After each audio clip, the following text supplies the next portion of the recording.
بسم اللہ الرحمن الرحیم عن ابی ہریرہ رضی اللہ تعالی عنہ قال قال رسول اللہ صلی اللہ علیہ وسلم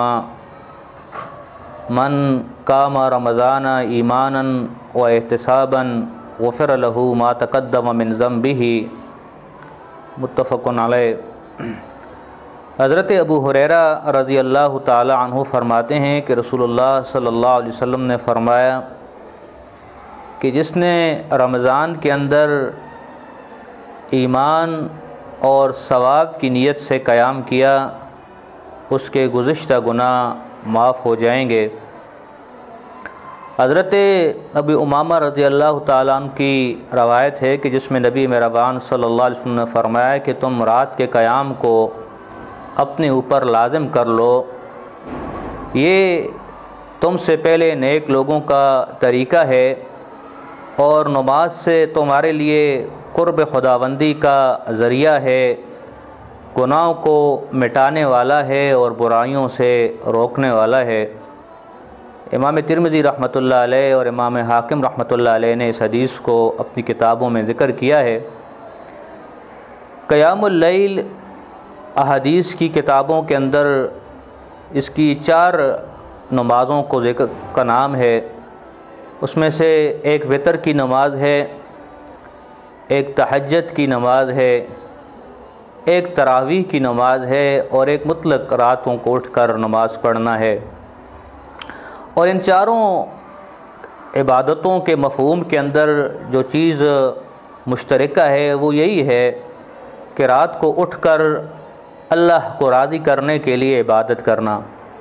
تہجد کے لغوی معنی بھی یہی ہیں کہ سو کر اٹھ کر جو عبادت کی جائے اسے شریعت کی اصطلاح میں تہجد کہتے ہیں۔ اور وتر ہر اس نماز کو کہتے ہیں کہ جو رات کو آخر وقت میں پڑھی جائے اور پہلی پڑھی ہوئی رات کی نمازوں کو طاق کر دے۔ اور تراویح بھی ایک محدثین کی اصطلاح ہے، اس کا مطلب ہے راحت پانا، یعنی رات کو قیام کرنے کے دوران جو تھکاوٹ ہو جائے اس تھکاوٹ کو دور کرنے کے لیے تھوڑی دیر کے لیے سستا لینا، بیٹھ جانا، راحت حاصل کر لینا۔ اور ویسے قیام اللیل ان سب کا عمومی نام قیام اللیل بھی ہے کہ رات کو قیام کرنا۔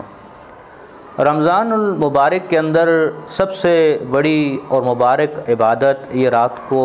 تراویح پڑھنا ہے۔ یہ تراویح اصل میں یہی قیام اللیل کی نماز ہے، تہجد کی نماز ہے۔ احادیث کے اندر اور صحابہ کرام رضوان اللہ علیہم اجمعین کے عمل کے اندر جو چیز ثابت ہوتی ہے وہ یہ ہے کہ تراویح کی رکعتیں 8 رکعتوں سے لے کر 60 رکعتوں تک یہ احادیث کی کتابوں میں مذکور ہے۔ جو فضیلت کی بات ہے کہ اس رات کے اندر جو آدمی جتنا اپنے رب کا قرب حاصل کرے اور جتنی زیادہ اپنے رب کی عبادت کرے قیام کی صورت میں اتنا ہی اللہ رب العالمین کے قریب سے قریب ہوتا چلا جائے گا۔ ہمارے معاشرے کے اندر عموماً یہ بات قطع نظر اس کے کہ وہ اس کی بنیاد کیا ہے اور کیا نہیں ہے وہ ایک علیحدہ موضوع ہے،